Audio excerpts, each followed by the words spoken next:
Baruch atah Adonai Eloheinu melech haolam shehakol nihiyeh b'dvarei. Amen. Okay, what a privilege to learn together. Thank you so much for joining us, for coming. I don't think last week we didn't have, because last week was Lag BaOmer and I was elsewhere. And we had begun this teaching, right? If you remember, take a look inside Rish Pei Aleph. The teaching Ate Kedashtos Yom HaShvi'i. And I believe we were speaking about the two kinds of eidos. You remember? We spoke about Eidei Kiyum and Eidei Birur, where Rav Kluger drew a distinction between the Eidim of Dinei Mamonos, right? Witnesses come to testify about some kind of monetary law or some kind of Dinei Nefashos, right? Where they come to sort of deliver testimony about a thing that happened. And we said that the thing that happened is something completely external to their involvement. They just witnessed it. The thing that happened. They happened to be there, they watched it, but their watching it had nothing to do with the thing happening, right? Their whole testimony is simply this, that they come after the fact and they testify as to the occurrence of the thing that they witnessed, the thing that took place. However, Eidei Kiyum is in the topic of Gittin and Kiddushin, or halachically, if you have a wedding that doesn't have the Eidim, right, so halachically, the wedding is called into question. When you have Gittin, experience of divorce, you don't have witnesses there, it's not simply that the witnesses are there to testify, they are part and parcel of the halachic conclusion of the event. In this sense, they themselves take part in create. So it's not simply they're watching something happen, they are part and parcel of the thing happening. And those were the two different kinds of eidos halachically that we looked at, Eidei Kiyum and Eidei Birur. Then Rav Kluger said that when you think of it, the paragraph of Vayichulu, which we say Friday night after Mariv, which we're going to say B'ez Hashem tomorrow night, so we learned that halachically it needs to be standing up. And it needs to be with two people. It has the Gidrei Eidos, it has the different halachic requirements, like actual testimony. If a person came into Beis Din and to the Jewish court in order to deliver testimony, in a certain sense, this is delivering Eidos, testimony. So we wanted to know, what kind of witnessing is this? Is it the testimony of after the fact that God created the world, and here we're saying, okay, God created the world, like we're testifying to that creation is over, and here we stood up to testify, great to see you, and we testified? Or is it the kind of eidos where something much deeper is happening, where not pshat, it's not the case that simply the witnesses are witnessing, and then after the fact, every Friday night, we reaffirm the fact that God had created the world, and that's that. But rather, in a much deeper way, we're just reviewing a little bit of what we did last time, in a much deeper way, we are a part of it. We are a chelek of the creation of the world. That in a sense, without us doing this testimony, the world is not complete. And in that sense, we are not simply Eidei Birur, to come to clarify this, that God did something, but that without us standing up and testifying to it, the thing isn't done. Because the creation of the world is incomplete all the while, that God's chosen nation isn't standing up to plug themselves into the hyper-consciousness of recognizing and affirming and reaffirming again each and every week, which no nation of the world can claim to do, that we have an entire day devoted to simply affirming our faith and deep conviction that this world has a creator, and that this world is being cared for, and that this world started somewhere and will end somewhere. And that's the whole thing of what Shabbos is, to remove oneself from the weekday, remove oneself from our regular way of being, and to move into a completely different mode, the mode of Shabbos. That without that, creation is incomplete. Because the whole crowning glory of creation is that the human being created in the image of God would stand up to recognize the truth. And in so doing, they become part of creating a brand new reality, because bit by bit, person by person, like to say wick by wick, flame by flame, the wildfire of faith, with all of its derivative elements, if it's done in a healthy, proper way, can spread throughout the world and can transform everything and bring the world closer to the period of time described by the prophets as a time when the consciousness of God will spread throughout the whole entire world like water covers the ocean floor. And that's the coming of Mashiach, when every human being can expand infinitely beyond their small, limited way of looking at the nature of reality, and we can all come together. Like you saw that thing I posted on my status, or Zalman, I don't know if you created it or you saw it somewhere else, with a picture of the Beis HaMikdash, and the path heading to the Beis HaMikdash is lined with all the flags of all the nations, and all the different nationalities are there, because the Beis HaMikdash is not a Jewish building. The Beis HaMikdash is the temple for all humans, that all humans are created in the image of God. Who's supposed to teach all humans what it means to be created in the image of God? The priesthood sect, who have inherited and guarded the secret. And we have something to teach. And we better teach it before it's too late. It's a theme we keep on coming back to. Okay. So we explained that if that's the nature of the eidos, that the eidos that we're speaking about is an eidos of eidei kiyum, where it's not simply that we're testifying to a thing that happened, but in our testimony, this is what creates the halachic reality of there being a world, in as much as the world was created, and we complete the creation of the world. Very similar to this, that on the human body, at least on the male body, there is the completing act that's created by us, right, on the 8th day from birth, which is the bris milah. And so God creates something it's complete, but it's incomplete, because there's an aspect of something which is very extraordinarily deep. People don't understand circumcision. What's circumcision? Because they don't understand anything. So how should they understand circumcision? It's not their fault. But if you don't understand the secrets of the human body, if you don't understand what that part of the human body is and why the fingers don't have, extra pieces of skin covering it, so then, b'chlal, how are you going to understand this? But there's so much depth, specifically on that part of the body, which is the symbol. It's not really the symbol, it's just the embodied energy of procreation, the embodied energy of the channel that's supposed to bring the spiritual energies from the whole body in such a way where something can be created or something can be produced. The human being is created complete, but that element is concealed, is covered over. A person can live their whole life in an uncircumcised way. Right, like the pasuk very clearly links circumcision to something metaphorically deeper that has nothing to do with that particular anatomical part of the body. But the pasuk says that umaltem es arlas levavchem. God says, I will take the arla, I will take the foreskin, so to speak, off of your heart. The heart doesn't have a foreskin. What does it mean? It means, what's the foreskin? It's something that covers over something really important. And all the while that people are engaging in this world, meaning interacting with the world in a way of not participating from the standpoint of Atem Eidai, where God says, you are my witnesses, not participating in the ultimate creation to recognize that there's a deeper reality, so it's covered over. What's our job as Jews? This is such a strong mark, is the bris milah. Meaning the bris milah is not simply God chose this bizarre way to enter into a covenant with him. It's that the very nature of this experience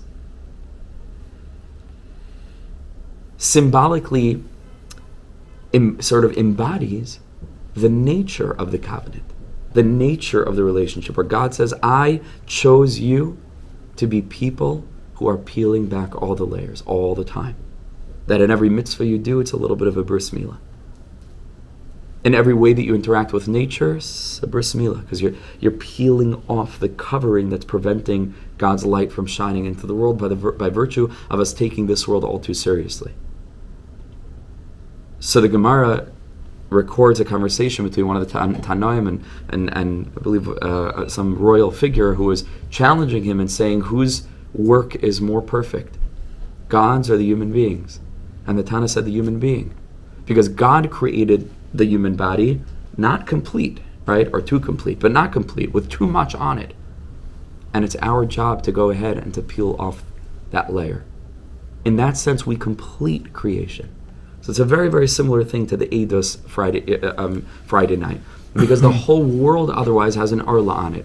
All the while that human beings aren't standing up to testify to this, that the whole world was created despite all appearances to the opposite, that the world looks like ein les din v'les dayan, there's no judge, there's no justice, nothing makes sense, the whole world is falling apart all the time, and we somehow find the courage in the face of all the tides that are pushing in the opposite direction to stand up and to hold tight and strong to this conviction that the world has a creator, the world has a dayan, a judge, the world has a manhig, a guide, and that there's a master plan. That's the bris milah of the whole universe. You understand? That's the completion, just like the bris on the human body, which takes away that which conceals the life force, which conceals the channel, which is mamish bringing all of the shefa down into the world. That's what the bris milah is on the bris, which is the yesod, which is the channel that's bringing down shefa. So when we stand Friday night, it's an aspect of bris milah, and we're completing the world, not simply witnessing, but thereby literally taking place in the completing of God's creation. See how these two things are connected one with the other. We said that's pshat. In this, that the Medrash tells us that when a person stands up to say Vayechulu on Friday night, and hopefully again to say it with the translation, not just to say liturgy, but to really say it with meaning and with consciousness, in so doing, they become a partner with God in creation. Right? The Chazal tell us, you become a partner with God. It's interesting that Paulo Idri, because both Shabbat and Brit Milah are called in box specifically. Certainly. Badai. As are tefillin. Absolutely.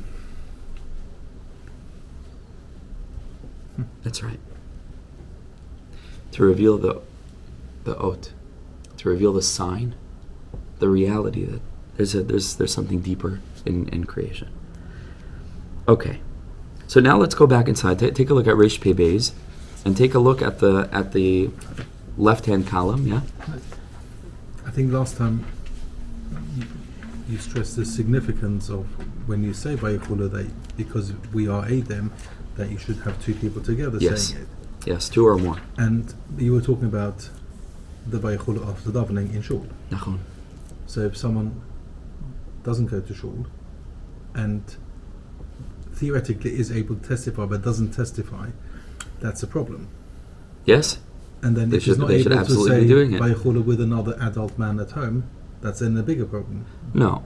If you can't, you can't. I'm not sure. I don't want to say for sure. I'm not sure if a person's not going to be Yechidus if they don't say Vayechulu, if there's nobody else there. I don't know. It's a good question. We say in the Shemona Esrei anyway. That's true. We're talking about particularly this one, After this. Yeah. And then the other question I had is when we're talking about the Kiddushim, the sanctification is probably completely the wrong word. But we say in the first paragraph in Vayechulu, Vayekadesh or so. Mm-hmm. But we also, when we say in the second paragraph, Zochar,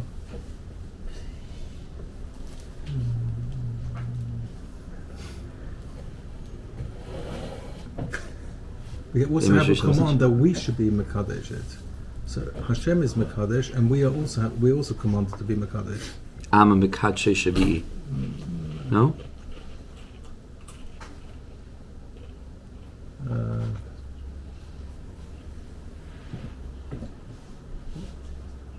Zochar is Yom HaShabbos, the Kadshay. Yeah. So we have to be Mekadesh, which is what we're talking about. But Hashem is already being Mekadesh. He has already sanctified us, so we're also being Mekadesh. Whereas at a wedding, who's Mekadesh? Just the person who's making the Kiddush. So right. It's not necessarily the same thing, because with creation there's two parties required to both be Mekadesh. Or is it that when someone gets married that the couple have their part in the Kiddushin, or just the person who's Masada Kiddushin? So is it?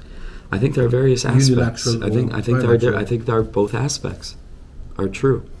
We were learning L'Chadoidi is about who and who. It's about God and Klal Yisrael. It's about Klal Yisrael and Shabbos. Remember, I don't know if you were with us earlier in the series. We said that there are different roles here. There are different aspects. right? Shabbos is called Kviya V'Kaima because God sanctifies Shabbos, right? Unlike, usually we say Mekadesh Yisrael V'Azmanim, where we are the ones who are being Mekadesh, right? The Zmanim, right? Through Rosh Chodesh, we're the ones who decide the month, the calendar, and how things are and what dates things fall out on. It's true. God is the one who sanctifies. Shabbos is holy because God made Shabbos holy. But at the same time, we're married to Shabbos. Shabbos is our bride. So in a sense, it's almost like God is the Masader Kedushin. So God says, okay, this is, but we're the ones who are doing the act of Kedushin. We are the ones who are doing the Kedushin. The Masader Kedushin doesn't mean he's not doing the Kedushin. He's the one he has the role of the Masader of the Kedushin, right? But ultimately, Klal Yisrael are the ones who are marrying Shabbos. Why Shabbos? Because Shabbos is holy, because God made Shabbos holy. Okay. Let's take a look over here at page Reish Pei Beis. Take a look at the section of Memaleh v'Soveiv v'dargas aseh v'lois aseh. Okay, so this is very deep. And the tzaddik says like this: Va'ata neva'er. Now we're going to explain. Heichon miskayim inin zeh shel edei kiyum b'soid ha'edei shel Shabbos. How does this work? What is the concept of the edei kiyum? Of the witnesses who participate, right, who aren't just watching something, they're causing it to happen. They're part and parcel of the creative process. In the aspect of the testimony that we are delivering about Shabbos, that's one concept with the marriage, so to speak, like we had learned also at the end of last week. The marriage, remember Shabbos and Klal Yisrael are married together, and we said HaKadosh Baruch Hu says, remember Shabbos, right? Guard it, because take care of it, because Shabbos says, Hashem says, I gave you Shabbos. Shabbos is yours to guard, right? Not to keep. Shabbos is yours to take care of, because we're married to Shabbos. We have to be faithful to Shabbos. That's what we learned from the Ramban, right? Okay. Zachar Asiyam HaShabbos L'Kanshe. Don't forget Shabbos. I'm sorry, that was the Medrash Rabbah. So how does this work? What's the concept of the Eidei Kiyum as it relates to the concept of the Kiddushin, of the marriage that's revealed on Shabbos through Shabbos and the nation? So he says, with regard to fulfilling the mitzvahs, there are two aspects. There are two sides of all the mitzvahs in the Torah that are divided into two general categories. Number one, yeshes ha'chelek ha'mitzvahs aseh. There are the positive injunctions, the commandments that involve doing, right? The mitzvahs aseh. A person should shake lulav, a person should eat matzah, a person should do bris milah. These are all aseis.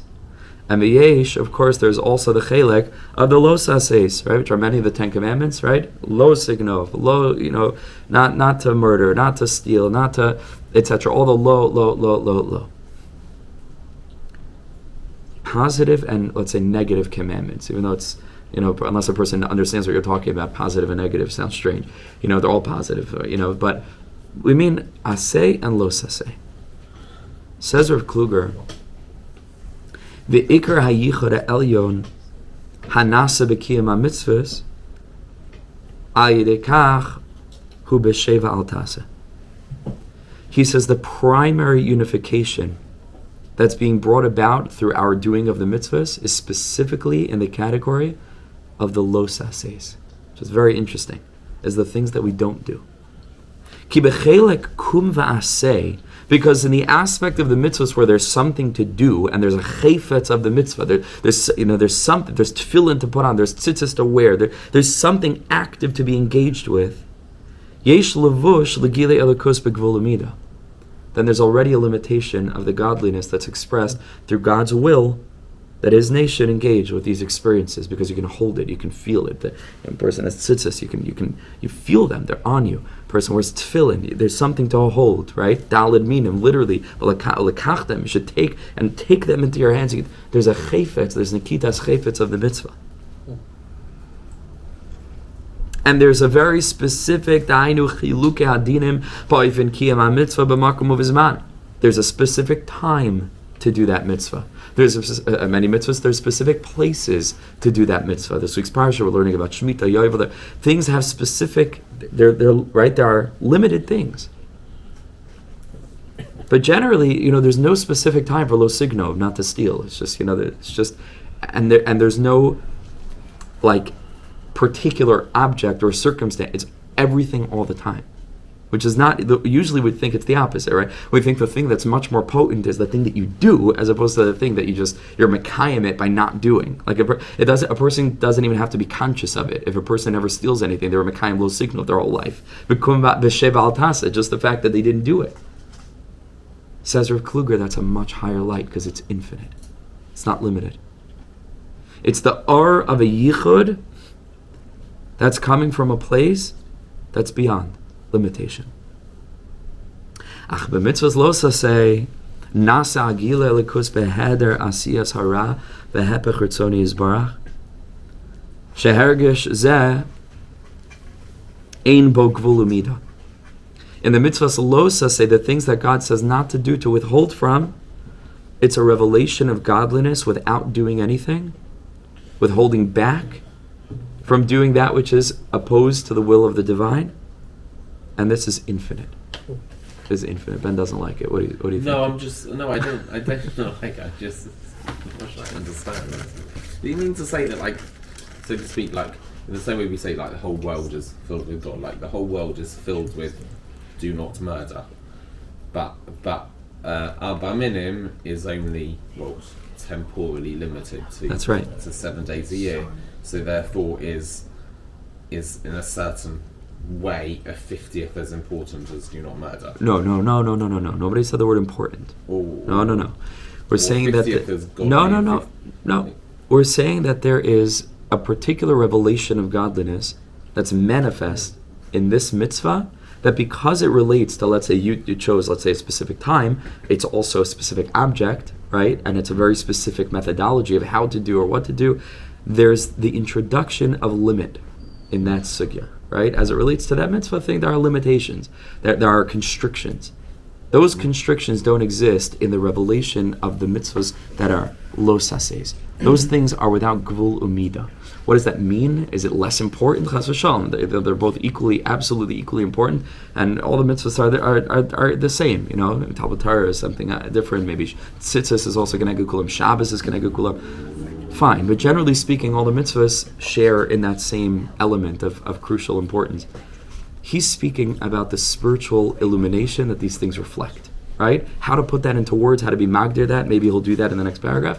Or not. I don't want to say important. We're definitely not saying it's more important. We're saying, and I think it's something all of us could understand, that it's reflective of a light that's without borders.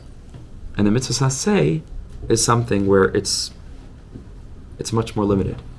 And it expresses itself in the olam hamaisa, in the physical world, in a much more embodied sense, whereas lo signo is much more abstract. It's much more ethereal, and therefore it spills over the rim of every aspect of particularity to apply in every moment and to every single thing that isn't yours throughout life and in every place and in every way. And you could go up to space and it still applies. Not to take the Russian flag out of is the Russian flag on the moon or whatever it is. Don't steal.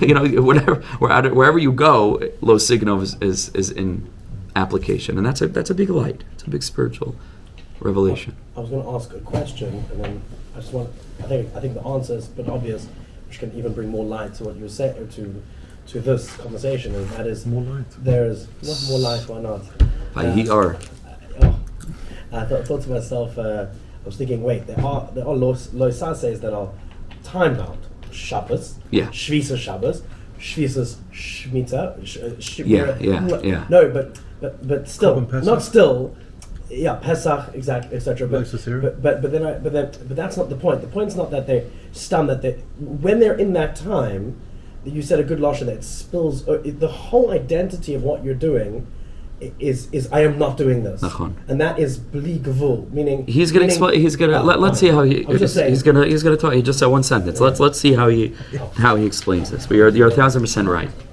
You're 1,000% right. Meaning even in those mitzvahs that don't apply. Yeah, from the standpoint of loisa say in a particular thing, but more generally it applies all the time. If it's a loisa say that applies in a particular topic, even there's something removed, there's something transcendent about it, because it doesn't involve us. It doesn't involve us actively engaged in a particular behavior. Let's see how he explains. Even his bar, he says we can explain this and understand this as follows. Listen to this, because this is very, very, very deep. Shemitzvahs aseh him b'dargas memaleh kol almin.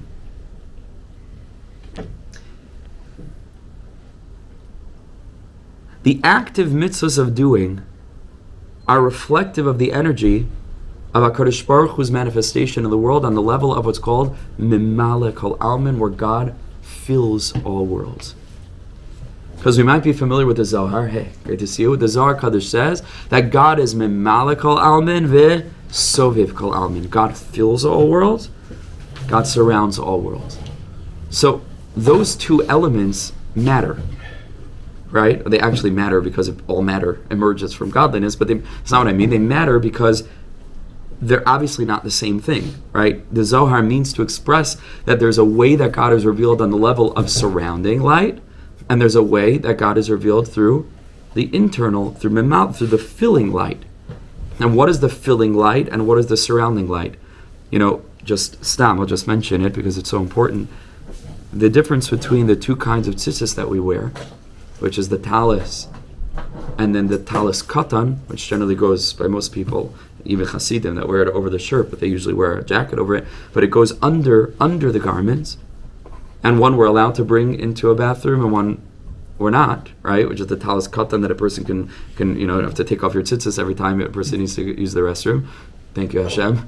That would be very time consuming, right? We can imagine getting undressed every 2 minutes. But the talis gadol, no, can't bring that in. Why? So the Ariya Kadosh explains, and it's echoed in Reb Nosson and Likutei Halachos, that the Talis Gadol is the energy of Soveiv Kol Almin. It's the surrounding light of God. It's a transcendent light. It's a light that has nothing to do with this world. It's HaKadosh Baruch Hu. It's HaKadosh. It's beyond. It's removed. It's a light that's beyond. Godliness as godliness, so to speak. Before it takes any form. It's the voice, let's say, before it expresses in any words. Right? Yaakov Avinu without David HaMelech. It's Hakol Kol Yaakov. The Talis Katan is the light of Memaleh Kol Almin, which is why we wear it under our clothing. That's the light of God that suffuses down into our reality, in which case, on that level, God was already in the bathroom, so to speak, because Meloch Chal Haaretz Kavod, as the whole entire earth is already filled with God's presence. And the tzitzis that are reflective of the Shechina, which is synonymous with the Kadosh Baruch Hu's kavod, Baruch Shem Kavod Malchusa, right? The Malchus is the Shechina, is connected to the kavod of a Kadosh Baruch Hu. Melech Haaretz Kavod. So you're not bringing anything there that wasn't already there in a certain deep sense. The tzitzis is there, so that's the Talis Katan that you can bring in. Talis Gadol is the surrounding light, and it's very, very important, and for every person to have both. Very important to wear tzitzis. Very, very important.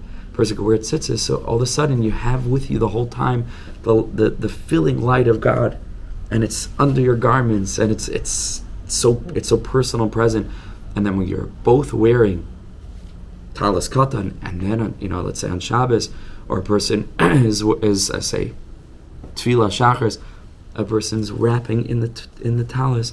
You understand these are all vessels for Kabbalistic concepts. It's not, the more that a person engages with the halacha, because halacha is really just a vessel for Kabbalah. So when a person understands both, it's unbelievable what the tikkunim of tefillin shel yad, tefillin shel rosh, tzitzis inside, talis gadol. These are not like optional. These are basics of Judaism. Can't be without them. This is God's will. This is reflective of the energies with which God created the world that Klal Yisrael has been guarding for thousands of years. We have to be faithful to it. Important.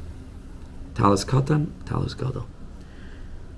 Says Reb Kluger, the mitzvahs aseh, if you don't mind passing the water, my dear Zach. Thank you. The mitzvahs, thank you so much. The mitzvahs aseh, the positive commandments that require us to actually do something, is on the level of Memaleh Kol Almin, the godliness that fills the world. The way of connecting to that is by doing something actively, meaning it's godliness that manifests here and now. So certainly, obviously, Memaleh Kol Almin, the Shechina, has a much lesser degree of potency than Kudsha B'richu. which is transcendent, which is purely spiritual, which doesn't take the form of anything and doesn't manifest within creation from the standpoint of matter that that we can interact with. It's just it's totally mysterious. It's totally hidden. It's totally beyond and transcendent and limitless, whereas the Shekhinah is limited. There are places where the Shekhinah is revealed. Without those conditions, the Shekhinah is not revealed. Al kol be'asara shechinta. If 10 Jews in a room, the Shekhinah is there. If 9 Jews in a room, it's not there. The Shekhinah is revealed at the Kosal HaMaravi. The Shekhinah is revealed, etc., etc. A person sits and learns Torah, the Shekhinah is revealed. But it's much more specified, limited, boundaried, and constricted.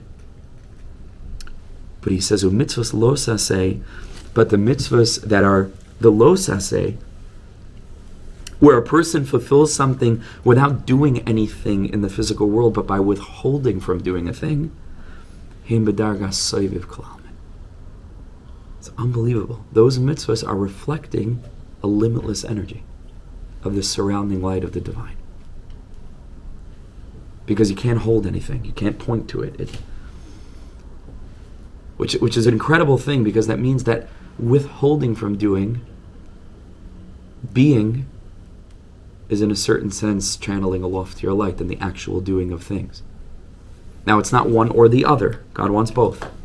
But a person should be aware that, for example, a person's meditating, a person's practicing mindfulness, a person's doing breathing, whatever a person's doing, but they're disengaging from the manipulation, let's say, of this worldliness by doing this thing, or that thing, or being involved in this behavior, that behavior, but literally just sitting, just being, you're channeling the Soveiv kol almin. The personal tzimtzum.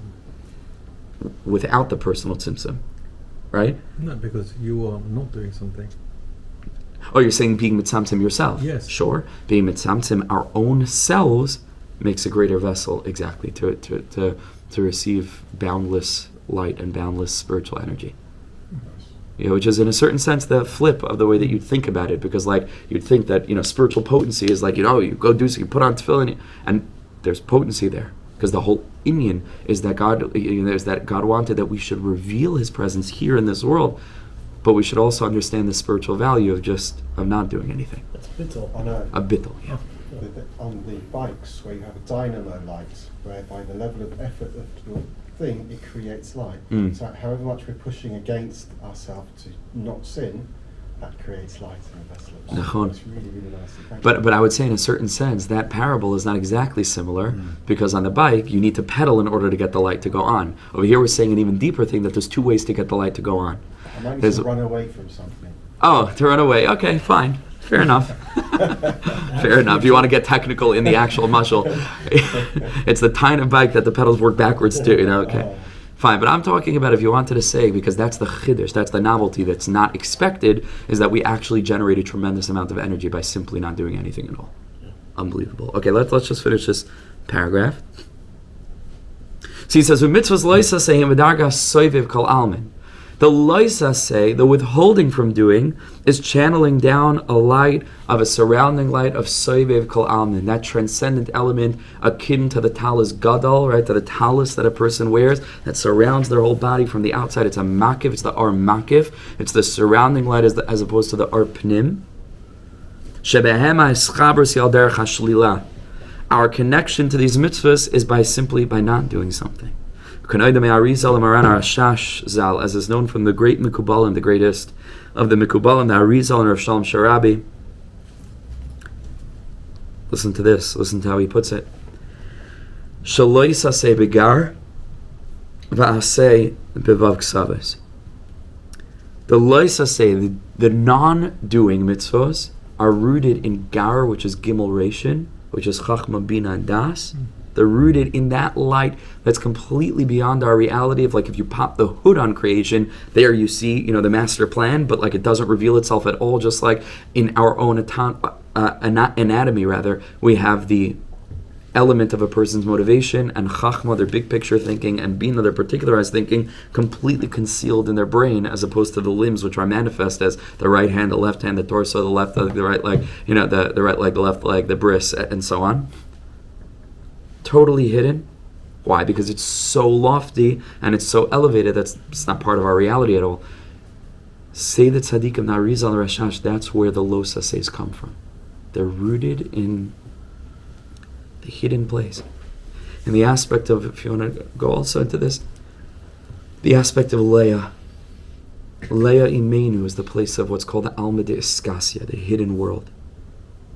That place of concealment. Rachel is the revealed world. That's why Rachel was very beautiful. Leah, you didn't see the beauty on the outside. Leah is hidden. I haven't mentioned this before in shiur, but it's just important to review all this because they're not divrei Torah. They're spiritual truths. They're realities. They're not. It's just emes. Kabbalah is called chachmas emes. This doesn't play games. It just tells you the thing. That's always true. So here you have this amazing thing where Leah is the mother of Yehuda, who's the progenitor of the entire Davidic dynasty, all the way down. And Rachel is the mother of Yosef. What's the difference between Yosef and Yehuda? Yosef is the tzaddik who doesn't sin, right? So the beauty is on the outside. Everybody sees that Yosef's Yifei Tar, Yifei Mar, he's a beautiful child, and in his actions, he does everything the way that he's supposed to do. And Yehuda is the one who's failing all the time. And in a certain sense, Yehuda is channeling a much higher light. Because retroactively you look back and you're able to see how all of those steps along the journey, some of which look to have been taken sort of off, the beaten path, there was a great mysterious light of godliness that was unfolding a narrative that I didn't have all the information until like chapter 30, and then looking back, it's like, oh, that's how, and that was a much greater light than a person who from their youth is doing everything that they're supposed to do. Because over there, everybody can point to it and say, okay, this is what it is. Everyone sees that it's shining. That's the bechina of Rachel, right? Rachel is Yifas Torah. She's beautiful. That's the aspect of she's the mother of Yosef HaTzadik. Leah is the mom of Mashiach ben David. The whole energy of Mashiach ben David, that's why David was able to have a kingdom that lasted and Shaul wasn't, because Shaul was just too perfect. So the kingdom, let's just say a few more inyanim and then we'll take questions. The kingdom was reflective of a lower energy. Even though on this worldly level it looked much more beautiful. David HaMelech was called, he had a kupa shel shratzim toilim by me'achayrav. He had a whole sack of skeletons, in his closet. And it's specifically because of that David HaMelech is a vessel for a much greater light of God. That's the world of Leah. That's the world of the Alma de Iskasia. That's the inner working of the way that God's light is emerging from the Soveiv Kol Almin in a much deeper way than it's revealed through the Memaleh Kol Almin. This also takes another form. Hey, whoa, great to see you. This takes another form. And the other form is what the what the Balatanya says. Look what the Lubavitcher brought in, Mamish brought in, just mentioning Mamish. He was waiting for us to mention the Balatanya, so we're in. So the Balatanya says in Igeres HaKodesh, Igeres Yud Aleph, right, the famous teaching of La Skilcha Bina, where the Heilige Balatanya writes this shocking thing, but it's exactly the same topic. And with this, we'll sort of come to an end. We'll take questions, we'll finish, and then we'll sing. The Balatanya says, he says a person should never ever get angry. A person should never get angry of the things that happen that don't go their way. He says because everything is good. Because the Gemara tells us, Kol ma de'aved rachmana l'tavavit. Whatever goes on in a person's life is for the best. So says the Balatanya, so then what's the difference between the things that we experience as good and the things that we experience as bad? If everything is good, so what's the chiluk between them? What's the difference? Says the Balatanya, the most shocking thing. He says the things that you experience as good are a much lesser level of good because you were able to understand that they were good.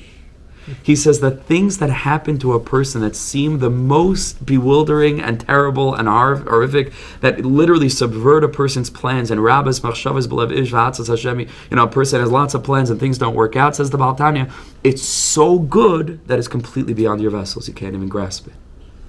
So it says black on white, the Baal Tanya. He says it's a much greater good.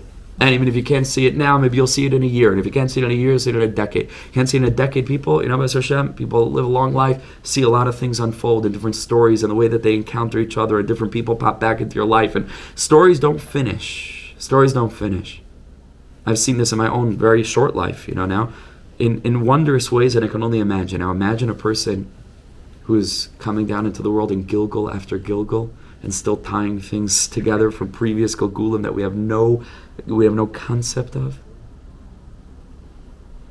What do we know? What do we know what's good and what's not good? Say Chazal, the whole thing is good. It's just about humility and accepting that we're very limited in what we're able to understand. Says Rav Kluger, the mitzvahs aseh, which is something you're able to see as good, you're able to point to it and feel it and do it and experience it, is beautiful. Don't get us wrong, right? Hashem wants that it should reveal the Shekhinah in the world. It's the darga of Memaleh kol almin. It comes from the Vav Ksavis. It comes from the lower Vav, the lower 6 spheres, from Chesed down to Malchus. On the level of the revealed body, we called that Rachel Imenu, right? It was the mother of Yosef Atzadik, and everything is Yofi Tov. The whole thing is beautiful and it looks nice. The Los Haseis is channeling the energy of the Gimel Rishon of Chachma Bina Das. Channeling the energy not of the Almadiz Galia, of the world of revelation, but rather channeling the energy of the Almadiz Skasi, of the hidden world of Leah. I'll see something so dramatic. Maybe that's the reason that even when a person transgresses one of the Los Haseis, like Yehuda did, right, and like Lot and his daughters, right, from which came Moab, which came Rus, which came David, and that whole, Boaz and Rus is not so simple. The whole thing, strange things were happening, right, on the whole line, the whole ancestry. It was like not the greatest yichus in the whole world, right? David and Bathsheba, the whole thing. Because it emerges from that place of the Gimel Rishon, it's possible that there's a way that things will work out anyway. That's what happens. That is the secret of the Baal Tshuva. Who that through the sod, through the secret of Tshuva, retroactively is able to look back and figure out how all of the mistaken wanderings were actually part and parcel of a process of growth. Now, Mitzvah Saseh can never do that on the same level. Because the Mitzvah Saseh are drawing on Memaleh kol almin, and the Mitzvah Lo Saseh is Soveiv kol almin, a higher place. Ki kasher Yehudi bocher la'asot, when a Jew chooses to do something, hu b'chinas bittul hayesh, is the aspect of a certain degree of bittul, which there is. You mentioned bittul before, right? There's a bittul because I would rather sit on my couch and do nothing, right? And here I have to get out of bed and I have to go to Mariv. I have to get out of bed and I have to learn. I have to get out of bed and I have to whatever. It's like, a person's headquarters, their default setting is bed, Like a person has to get up and do things. So there's a level of bittul hayesh, meaning I have my own desire. I'm mevatel my desire, and that's true. Ach b'yoser boicher b'lo la'asot.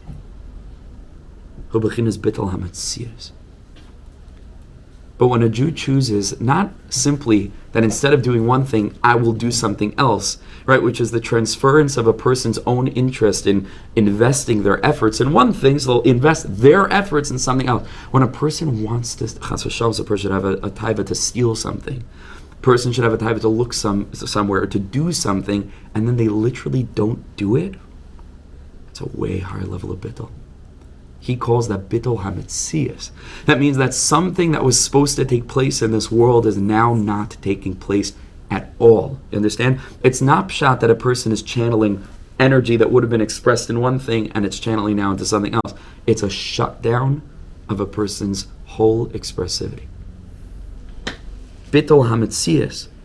Ki yesh bazeh hepech mitziyusai. Because over here you see the flip, the opposite of the reality of that person's existence. And in that sense, godliness is being revealed on an even higher level. So let's just finish up. However, this is how it goes with regard to the collective of all the 613 mitzvahs and the 7 sister Rabbanon, 620 Gematria Keser, Tarachamudei Ar, which is the manifestation of God's will. Aseis and los aseis. Yesh asein, but there are mitzvahs asei she'inyanam hu al derech hashlila. That also the way to fulfill them is also in a sense dargas los asei. Ki mitzvahs hakidushin. Right? For example, the mitzvah of kiddushin, where on the one hand the person is required to sanctify a wife, but part and parcel of the way that mitzvah is expressed as shenilman, for example, kamur berambam shenilman me'apasuk ki yikach ish isha, that the pasuk is telling us not only that a person should go out and marry a woman, right, which is certainly a huge mitzvah, Peri Verivia and the whole thing, but the way that the Torah expresses it is in a way of limitation to say only this way can you do it, and no other way. So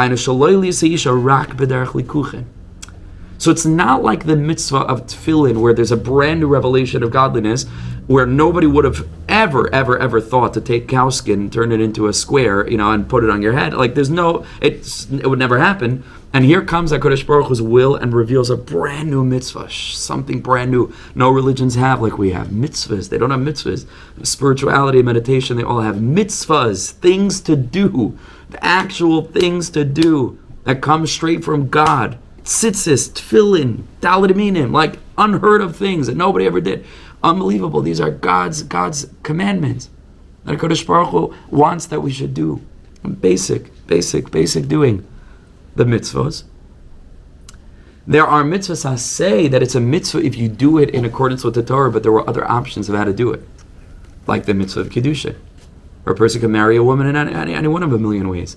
The Torah says this way. It's a mitzvah saseh, but there's a certain energy of lo saseh there too. You understand? It's a little bit of both. To do it in this way, of a kesef and a shtar.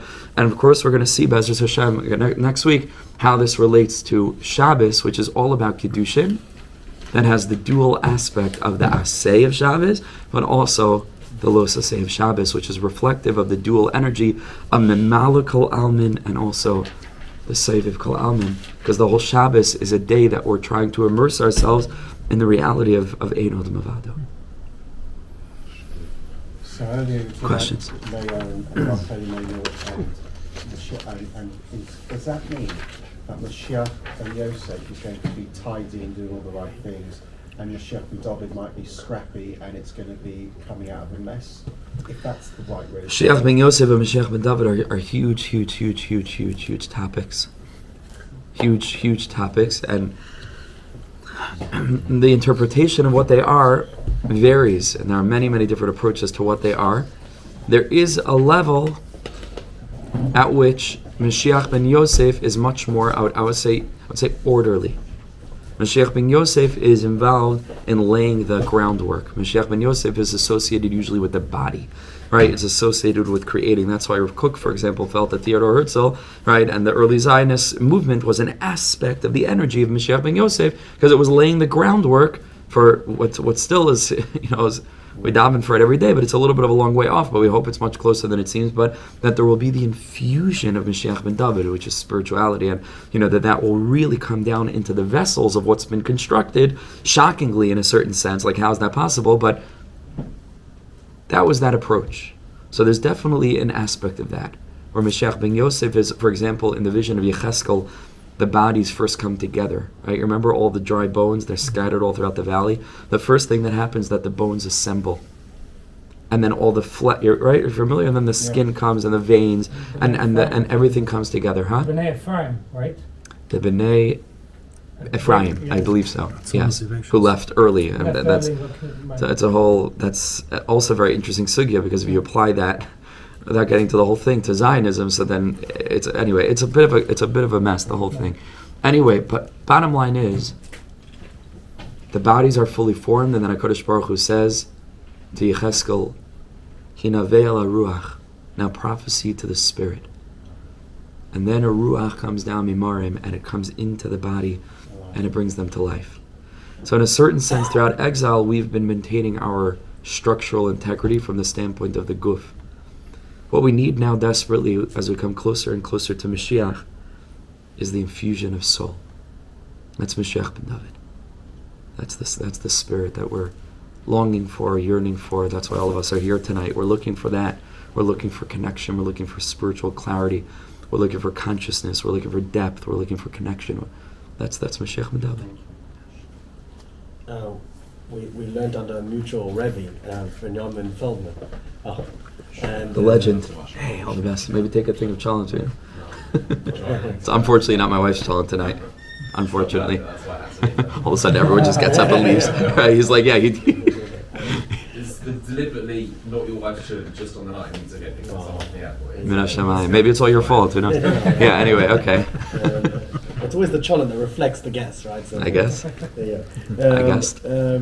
So when we learned Hilchas Shabbos and Koilo, he gave a hashkafa chabura in like how to like address like getting involved with Shabbos, and he said this very fascinating thing at our open vad, and I didn't really appreciate it. And it seems to, I don't know what kavanas he had. He probably had about 100 different kavanas why he said this, but he said like this. He said, "The avoid I'm going to give you is when you learn like a halacha, something that you cannot do on, something that needs to be done in a restrictive way on Shabbos. For example, let's say that you make." I'm making it up. This is a big discussion, so you don't have to listen. Whatever. You make coffee with a kli shlishi. So he says, now when you're in the week, he wants you to do the avodah in the weekday, not on Shabbos. In Shabbos, you take the kli shlishi and you do it. He says, in the week, what do? You just make coffee, normally. So he says, when you make the coffee, I want you to be aware. If it was Shabbos, I wouldn't be allowed to do this right now. And he said, it's a very profound moment that you can tap into the shvisa, the stopping, the thing that the Shabbos, the loisaseh part of it. You actually can tap into that in the week by just achapping that this would not be allowed to be done. And I thought, and I tried that. Like he said, just putting heating up food. He's like, well, if this was Shabbos, you would need a blech and a thing and a da-da. So you couldn't just heat it up. So be conscious of that. And I actually tried that once. And I was like, this is just weird. Like I was making coffee and I still to this day, every time I make coffee, think I couldn't just make it like this on Shabbat. And now I felt like there's actually something very profound. I'm sure you have profound kavanas to it, but it's like he's showing you the sensitivity of just the fact you cannot do something. Like it's a big thing that you just cannot make the coffee just the way you want Beautiful. to do it. It's mamish this. Absolutely beautiful. And I'll tell you from the Ma'arinayim, which is a piece that we actually learned together at Shalosh Shudas a couple of weeks ago. I told you guys to fold it up and keep it with you. Remember this smart, huh? Still have in my suit jacket. I think the dry cleaner's got it. Gewalt. I don't wash my suit. Now, That's our futza, all the dry cleaners. now everybody's clothing is suffused with the ink of the Ma'arinayim. Everybody's Shabbos suit is like... So, the Indian of it's not just it wouldn't use the word can't do, but needn't do. The things that we can't do on Shabbos are not because we can't do them; it's because they're not relevant. Because the world is perfect on Shabbos, there's nothing to change. This is the way I think to give over to our children.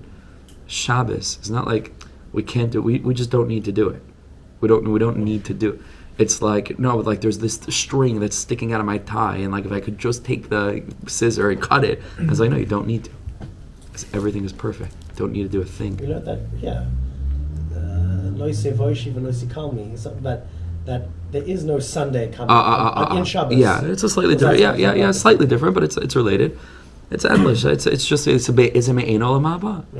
And that means that, of course, the physical world is not done. It's not complete. It's only a ki'ilu kol malachtacha asuya. It's not really finished. Things that a person still needs to do, and Sunday they'll get back to them. But the whole thing of Shabbos is at least to try to enter into a consciousness of radical acceptance. Radical acceptance that reflects our emunah, that God knows exactly what He's doing, and if this is how things are now, then they're perfect for now. Doesn't mean they're perfect for tomorrow. For now, exactly how they're supposed to be. So Shabbos is an exercise in enabling a person to be anchored in this consciousness. Then, if a person throughout the week is able to respond to situations with a little bit more patience and a little bit more calm, etc., then they're bringing Shabbos into the 6 days of the week, and that's what the whole thing of Shabbos is. So even in terms of our terminology, right, we shouldn't say there's that we can't do on Shabbos, things that we needn't do. We needn't do them on Shabbos. Ashrenu. Okay. אני הבן ואתה האב שלי שכל כך אוהב אותי האב שלי, מלך חי וקיים, על כל נשימה שאני